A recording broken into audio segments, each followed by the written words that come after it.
The prayer book sat on the reading table in the Earl of Ashvale's private study, and no one in the household was permitted to move it. Mrs. Fenwick had learned this the hard way in the first month of her tenure as housekeeper, when she had shifted it 3 inches to dust beneath the brass candlestick and heard, from the doorway, a quiet voice tell her to put it back, if she pleased. She had put it back.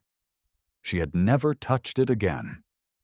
In the 4 years since, she had watched 2 undermaids come and go, an estate manager retire, and a solicitor ride out in the rain with bad news twice.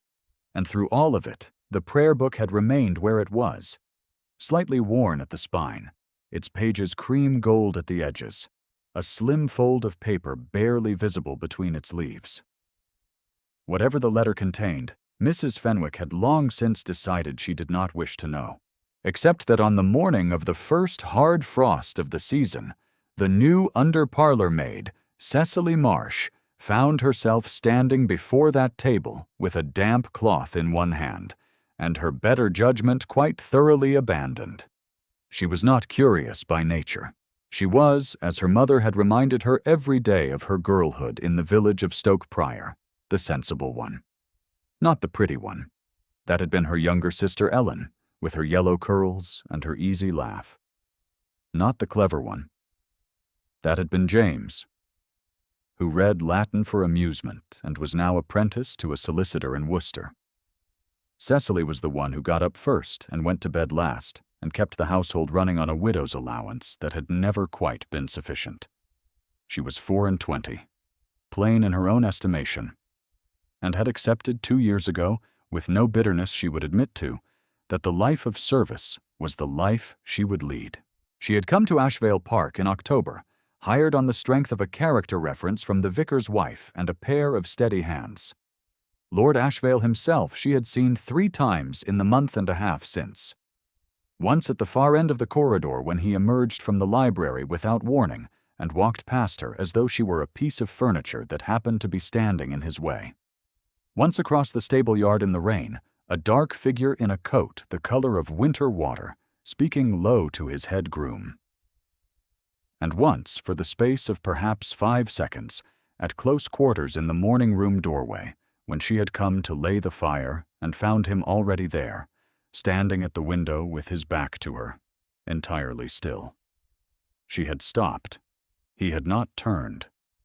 She had laid the fire and left without a word, her pulse somewhat unsteadier than the occasion warranted. He was 33 years old, according to Mrs. Fenwick. A widower. 2 years a widower, which accounted for the quiet that had settled into the house like a permanent guest. He had 1 ward, a boy of 7 named Thomas, his deceased wife's younger brother's only child, whom he had taken in when the boy was 5. He was not, as Mrs. Fenwick said with a look that closed the subject, a man who required anything from the household beyond competence and silence. It was this that had brought Cecily to the study with her cloth and her abandoned good sense. Competence. She had done the room 3 times since arriving, and had each time avoided the table near the window as instructed. This morning, the frost had come in through the casement glass overnight and left a faint ring of cold moisture on the polished surface near the candle base, and the prayer book was an inch from it, and she had thought she needed only to shift it the smallest fraction, clean the surface, and restore it to its exact position. It would take 4 seconds. No one would know. No. She had shifted the book. The letter had slipped partway free of the pages, as though it had been placed there loosely, rather than wedged with any intent to keep. And she had seen, before she could prevent herself, the first line. She put the book back. She put it back precisely as it had been, the letter tucked to its same depth, the spine facing the same direction. She stepped back. Her cloth was cold in her hand. Her face was warm. She had not read more than 9 words, but those 9 words were these: "My lord, I must tell you what I should not." The letter was in a woman's hand. If there is a particular kind of foolishness reserved for sensible women, it may be this. When they finally arrive at the edge of something they cannot explain, They stand there longer than anyone else because they cannot quite believe it is real. Cecily stood at that edge for 2 days. She went about her work with unusual care, the 9 words moving through her thoughts at intervals she could not predict.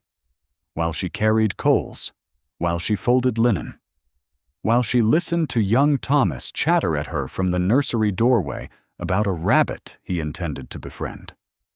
She told herself the letter was old. She told herself it was from a relation, an aunt, a former governess, a woman of some respectable position, who had found herself in some respectable difficulty. She told herself it had nothing to do with her.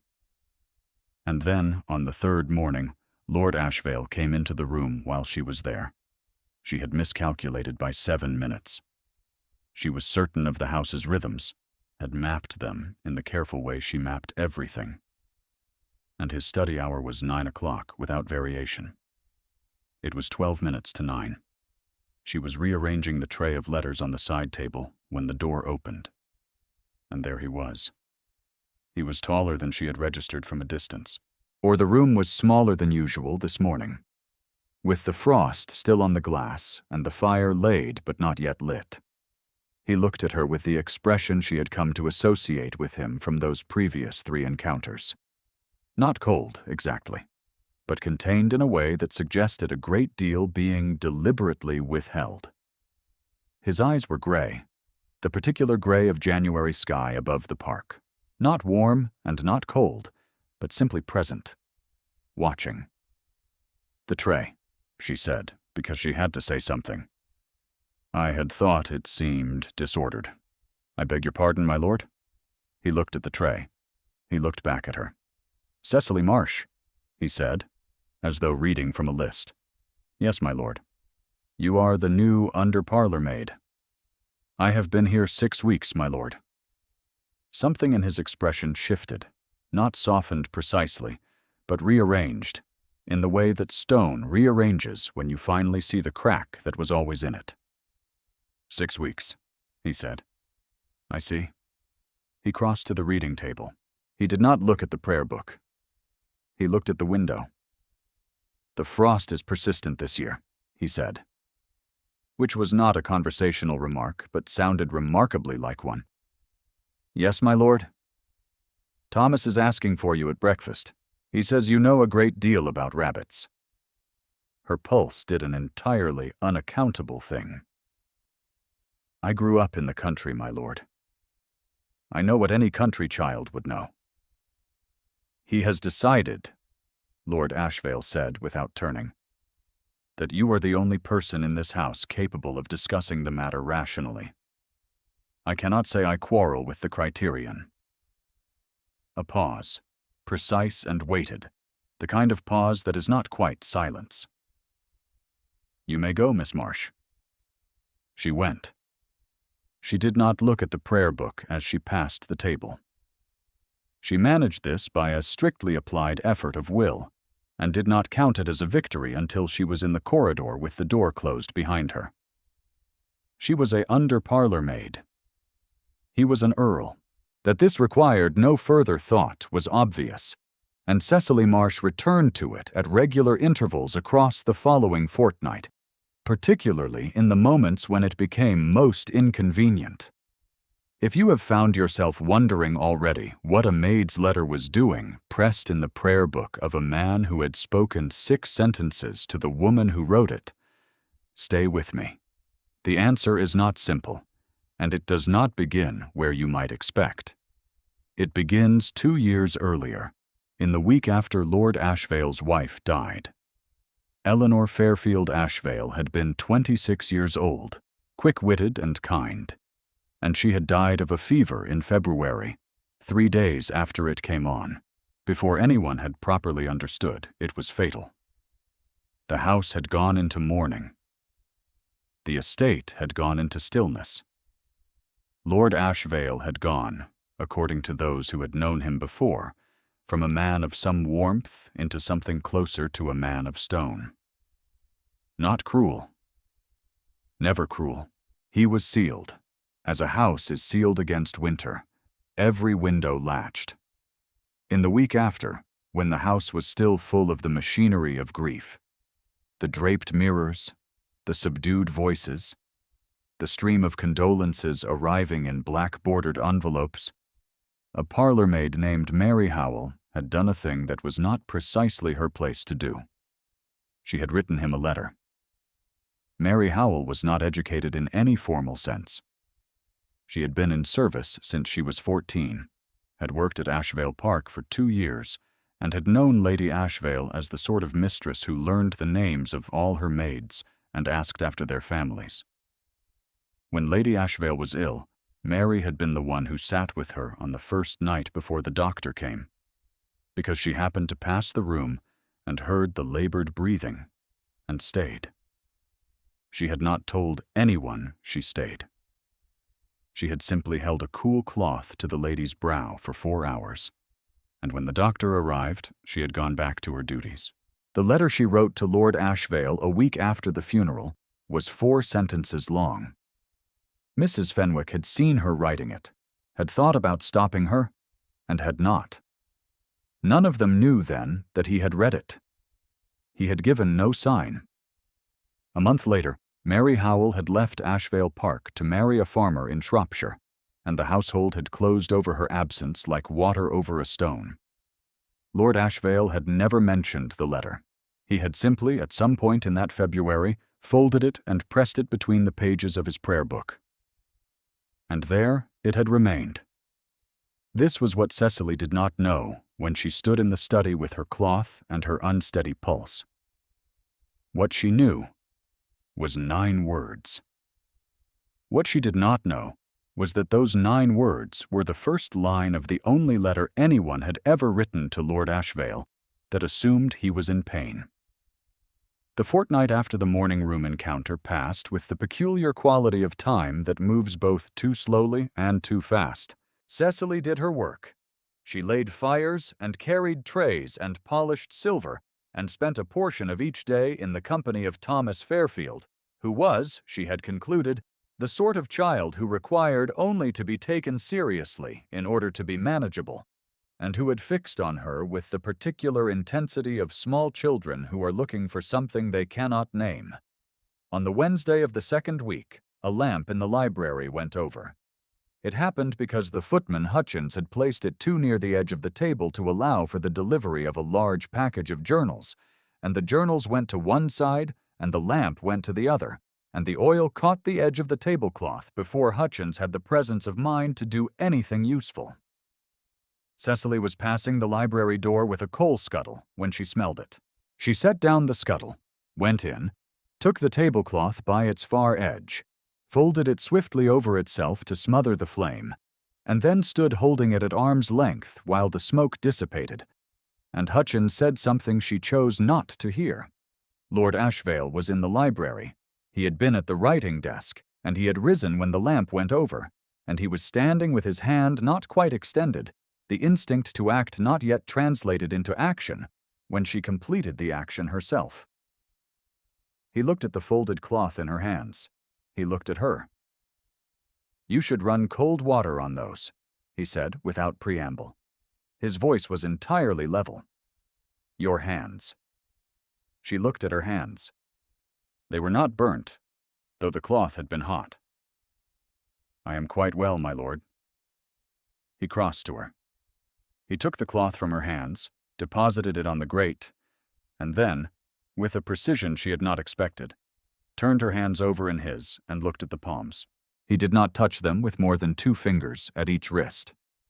He examined them for approximately 4 seconds. "Quite well," he said. "Yes," she said.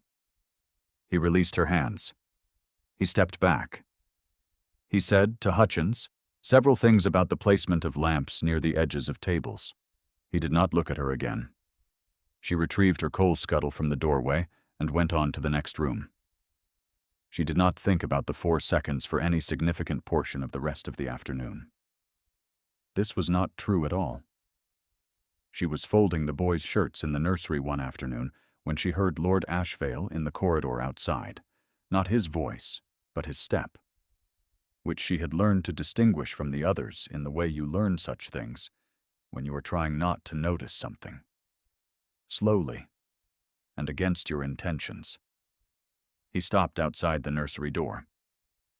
"Thomas," he said from the other side of it. The boy looked up from his book. "Yes, sir? Are you well?" "Yes, sir. Miss Marsh is here." A pause. Cecily did not look at the door. "I see," said Lord Ashvale. "Then I will leave you to it." His steps continued down the corridor and faded. Thomas watched the door for a moment, then went back to his book. Cecily folded the shirts with great attention to their corners. "He checks," Thomas said without looking up. "Every afternoon. He thinks I don't know." "He is your guardian," Cecily said. "He blames himself," the boy said, with the flat certainty of a child reporting a fact about weather. "For Aunt Ellie. He was in London when she got sick. He thinks if he had been here, he could have done something." He turned a page. "He could not have. I was there. He thinks it, all the same." Cecily set down the shirt she was holding. "That is a great deal to carry," she said after a moment. "Yes," said Thomas. He looked up then, and his eyes were very much like his guardian's, gray and present, and older than his face. "He keeps her things," the boy said.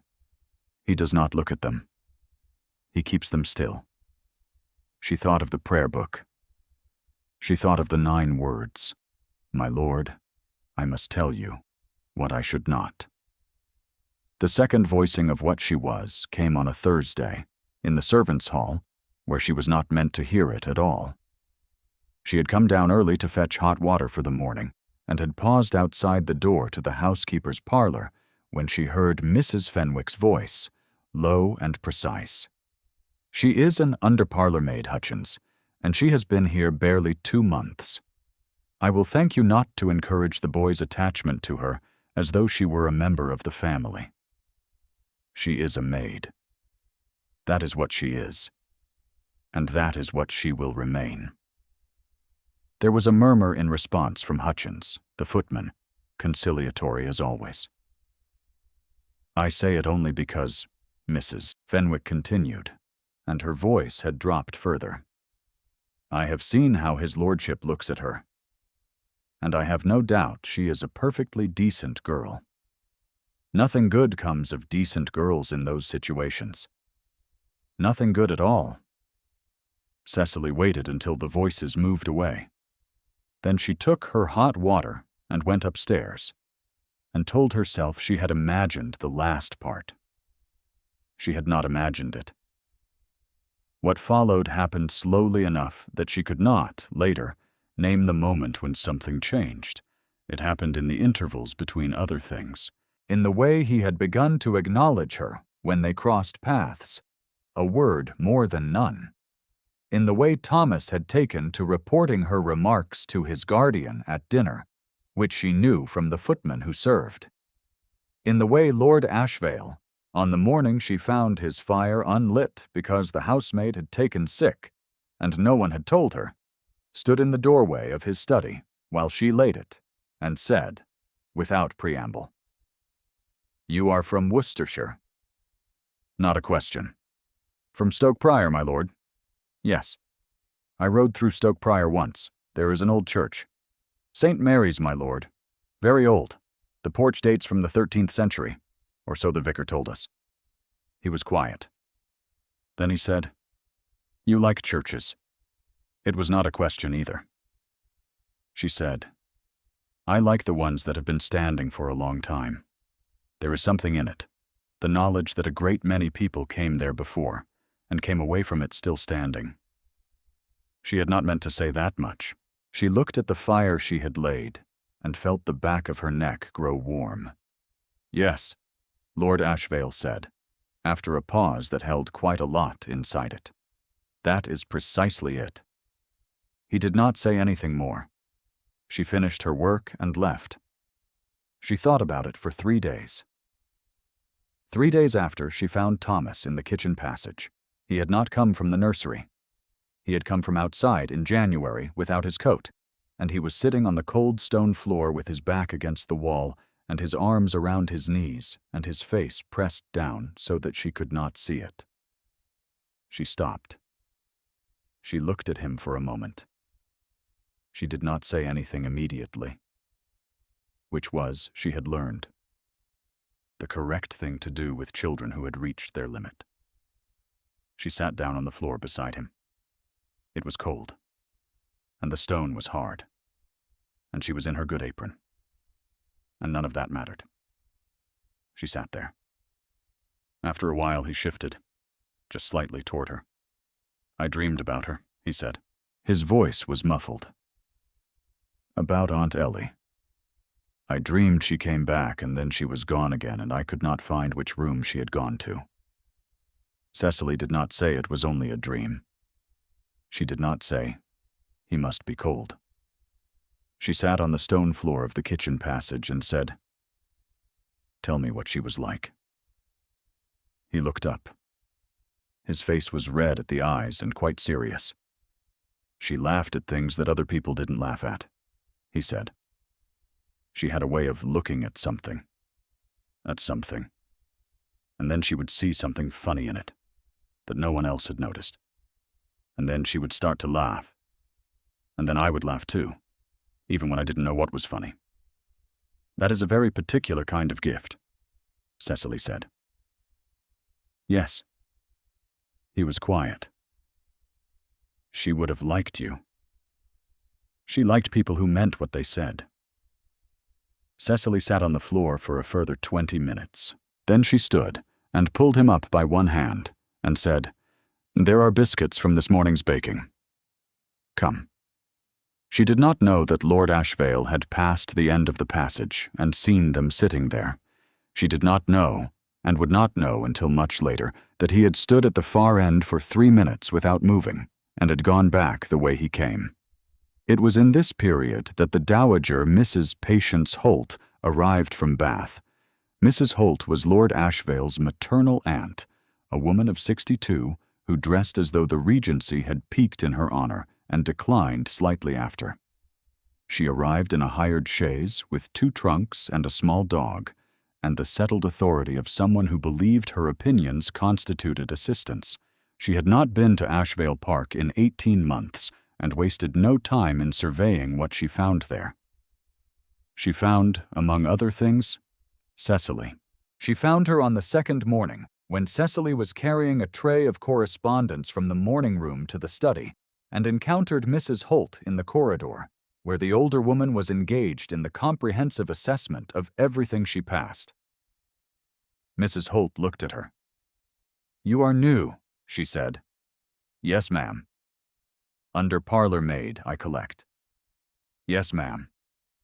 Mrs. Holt studied her for a moment with an expression that managed to be both dismissive and attentive at once, the expression of a woman who has spent 60 years cataloging precisely what people are and finding them generally insufficient. "You seem," she said, "rather more composed than is typical for the position." Cecily held the tray level. "I will endeavor to correct that, ma'am." Something moved briefly across Mrs. Holt's face. "Yes," she said, in a tone that carried no approval, but perhaps a reluctant fraction of respect. "I imagine you will." She moved past, the small dog trotting beside her. From behind, she added, "Put those letters on the hall table, rather than the study. His lordship will be writing until noon." "Thank you, ma'am." The dog glanced back at Cecily as it rounded the corner. She looked down at the tray. Her hands were entirely steady. She told herself that was reassuring, and almost believed it. It was Mrs. Fenwick who told her, that afternoon, that Mrs. Holt had come on account of Lady Deverell. Lady Deverell was, in Mrs. Fenwick's phrasing, a woman of circumstance and connection, a widow herself, 30 years old, settled in Gloucestershire. She had been, for some 18 months, the candidate of choice among Lord Ashvale's family circle, Mrs. Holt chief among them, for the position of the next Countess of Ashvale. She was expected to arrive for the neighborhood's winter assembly ball in a fortnight. Cecily received this information without any visible response whatsoever, which she considered one of the finer performances of her life. "I tell you only," Mrs. Fenwick said, folding a length of table linen with precision, "because I prefer my household to function smoothly. Everyone in their proper place, and nothing to upset it." "Of course, Mrs. Fenwick." The housekeeper looked at her. "You are a sensible girl," she said, and it was not entirely a compliment. "Yes, ma'am," said Cecily, and meant it rather more than she had the previous week. The assembly ball was held at the Coaching Inn in the village of Ashvale, in a long room that became, on occasion, something approaching elegant. The household staff did not attend, naturally, but they felt its approach in the particular way that servants feel all large domestic events, in advance and from the inside, through the extra linen pressed, the extra candles counted, the extra instructions delivered by Mrs. Holt at volume. Lord Ashvale was to escort Lady Deverell. This had been arranged by means Cecily did not observe, somewhere in the 3 days between Mrs. Holt's arrival and the following Tuesday. Lady Deverell had come to Ashvale Park twice in that interval for tea, and Cecily had served both times and had found her precisely what one would wish an opponent to be: beautiful, gracious, well-dressed, and above all, appropriate. She was the correct choice in every way that the period understood that phrase. She was kind to Thomas, who received her civility with the polite blankness of a child whose real affections were engaged elsewhere. It was on the second tea that Mrs. Holt, conducting a survey of the room, said to Lady Deverell in a voice calibrated to reach certain ears, "The staff are perfectly acceptable, by and large. One does find, occasionally, that an undermaid forgets her station. Nothing of any consequence, of course. They are what they are." The room continued as it had before. Cecily poured tea. Her hand did not shake. She thought of Thomas, who had said that he thought if he had been there, he could have done something. She thought of a woman named Mary Howell, who had sat 4 hours in the dark beside a sick woman and then written 4 sentences to a man she had no right to address. She thought, some letters deserve to be kept. The evening of the assembly arrived cold and clear. Lord Ashvale left with Lady Deverell at 7. Cecily put Thomas to bed, read him a chapter of a book about natural history that he had acquired from somewhere, and told him that rabbits were in fact more intelligent than commonly supposed. "I know," he said. "I've been saying so." She had blown out his candle and was in the corridor, in the dark, when she heard footsteps below that were an hour too early. She stood very still on the upper landing, one hand at the banister, and looked down. Lord Ashvale was in the hall. He had not taken off his coat. He stood below the staircase with the particular stillness she associated with him, and he was looking up, and she would not permit herself to believe what she saw in his face in that low candlelight, the distance already dissolving it into something she could have imagined. "Miss Marsh," he said. "My lord." She came down 3 steps. "Is something the matter? Is Thomas?" Her voice stopped. "Thomas is well." He looked at her. He looked at her in the way that she had, for 6 weeks, refused to name. "I left the assembly early." "I see." The steps were cold stone. She was in her plain gray dress. She thought of Mrs. Fenwick's voice through the parlor door, the words that had told her she was a maid, and that was what she would remain. She thought of it very clearly. "Lady Deverell," she began, "has her own carriage and is entirely well disposed toward returning in it." He came forward. He stopped at the foot of the stairs. He was very close, and the hall was very quiet, and the candles were the only things moving in it. "I owe you an explanation." "My lord," she said. "The letter," he said. "In the prayer book." His voice was level, as always. Something behind it was not. "You saw it." She could not deny it. She said, "I saw the first line only, my lord. I did not intend to read even that. I beg your pardon." "There is nothing to pardon."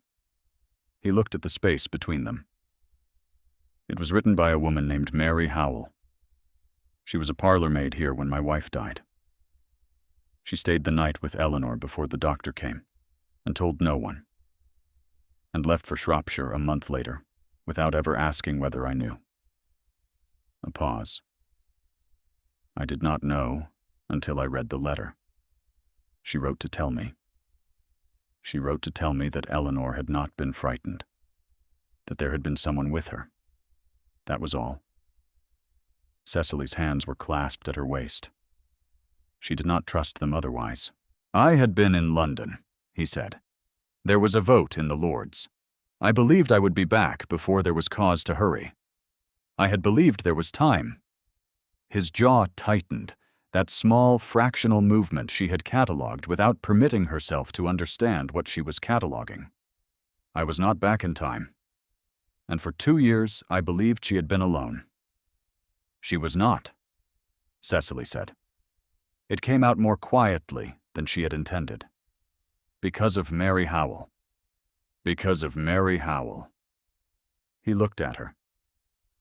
"I have thought a great deal these 2 years about what it means that a maid stayed when she had no reason to, no instruction to, no incentive, simply because she was the one who heard." He was quiet for a moment. "And I thought about what it means that she wrote the letter at all, that she decided I deserved to know, when no one had asked her to decide anything." Cecily understood then. Not everything, not all at once, but enough. "She gave you something back," she said. "Yes." His voice was rough at the edge, just that fraction. "She gave me something back." The candles burned. The frost was outside the windows. Somewhere in the house a clock ticked through the quiet, and Thomas slept in his room on the upper floor, and the prayer book was on the table in the study with its letter still inside it. She thought of Mary Howell sitting in the dark for 4 hours with a cool cloth, doing what she could, which was not enough to change the ending, but was something between nothing and nothing. A small human warmth in a cold room, offered simply because she was the one who heard. She thought of the 4 sentences.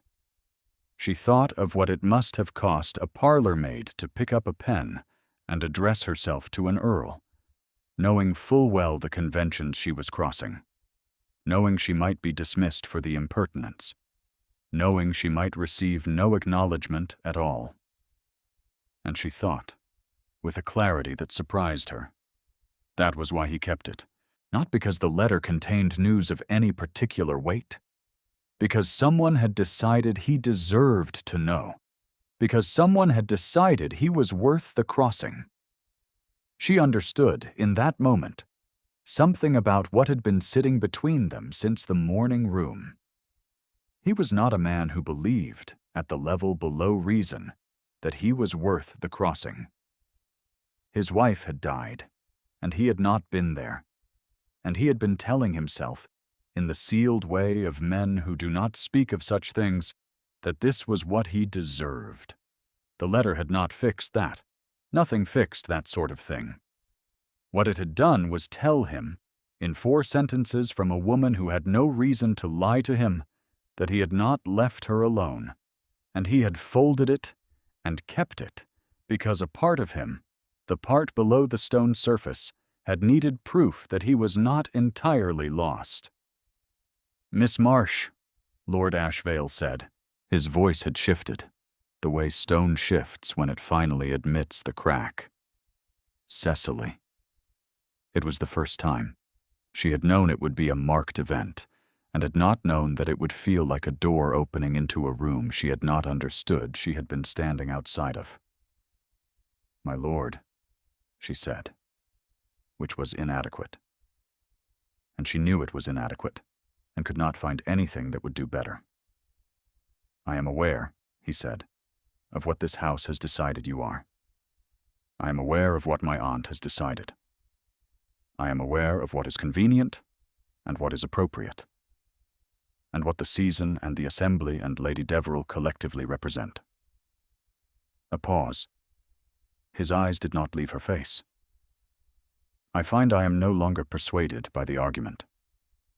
He moved one step up, onto the stair, so that they were of a height, she on the second step and he on the first, and she was aware of his nearness in the absolute physical way that she had been refusing to name for 6 weeks.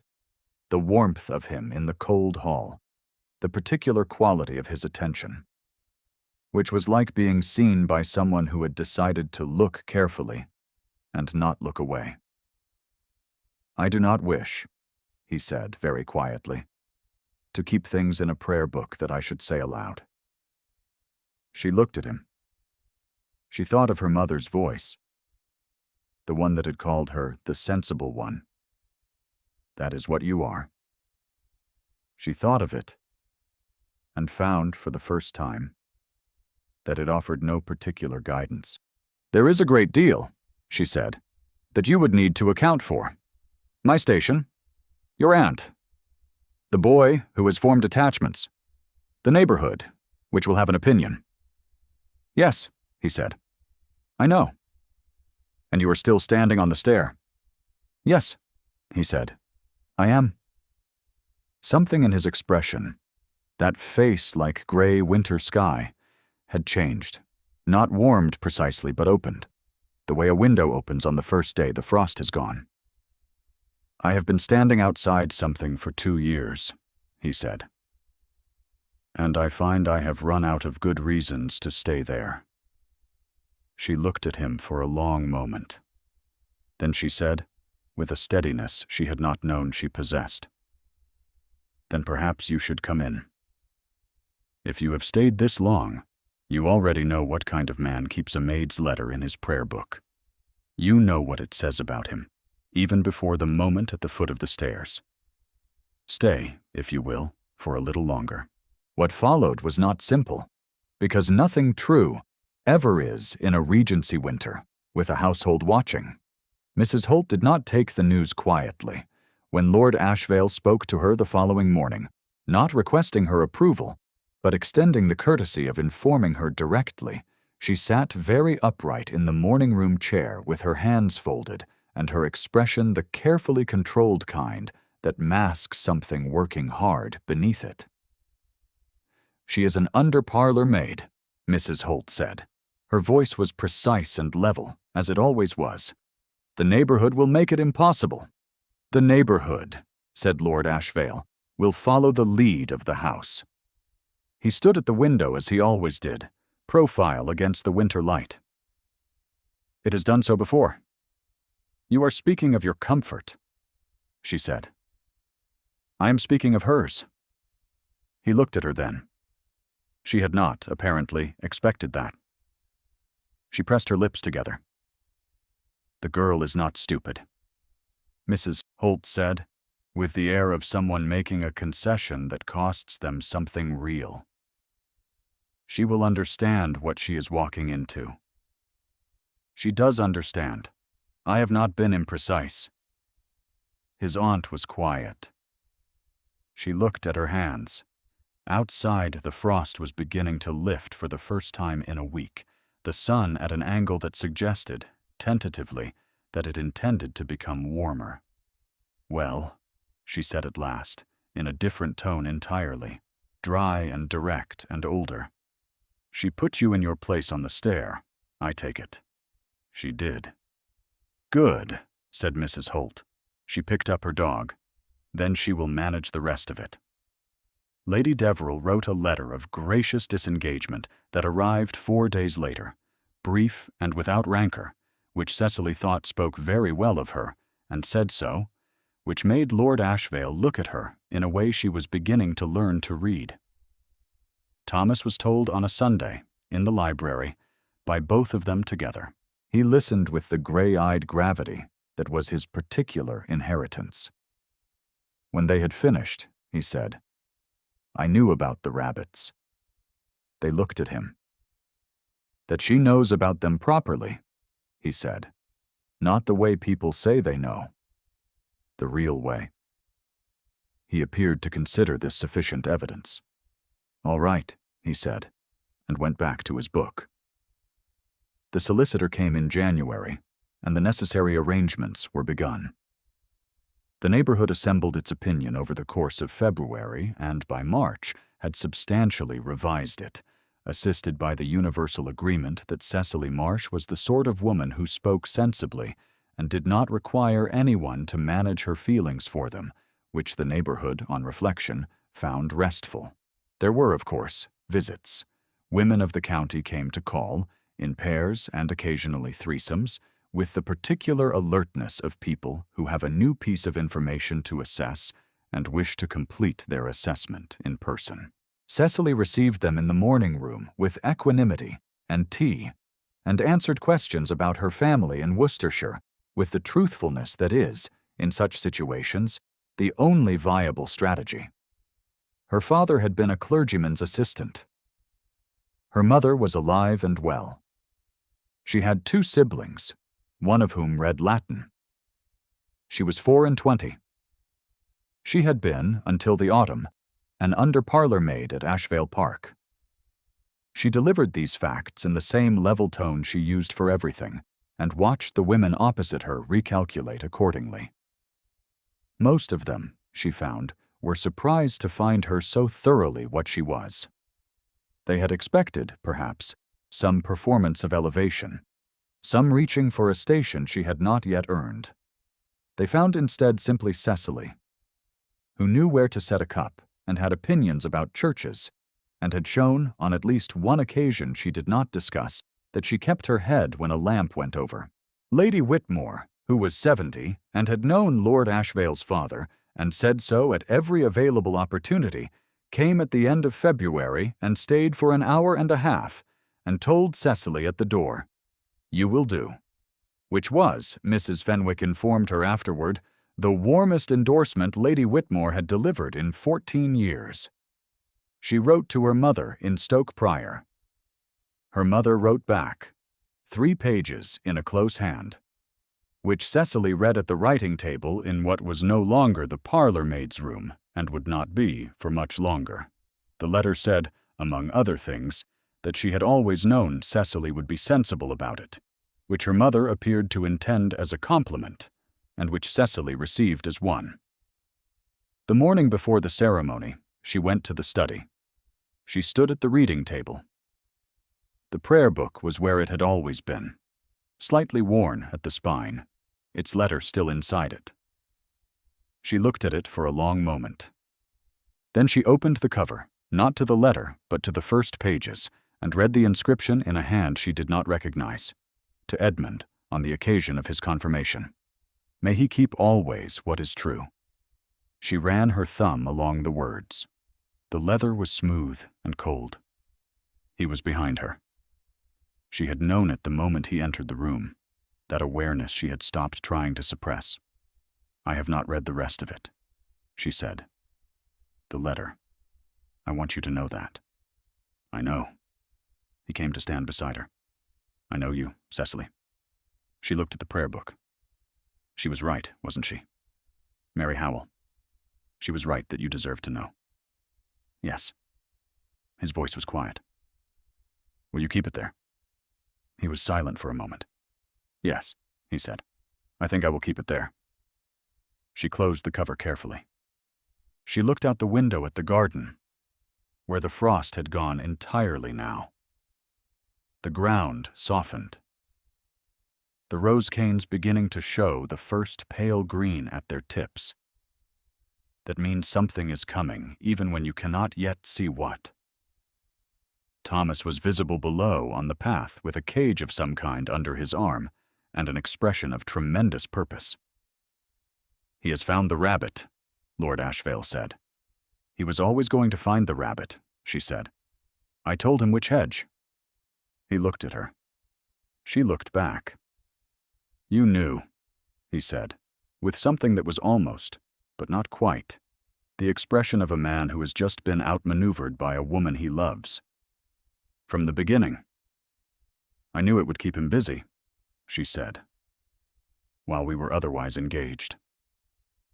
The prayer book lay between them on the table, a thin fold of paper still inside it, kept where it had always been. What it contained had not changed. What it meant had simply, finally, come home. The fire in the study caught with the first small sound of November, a soft tipping forward of orange into warmth.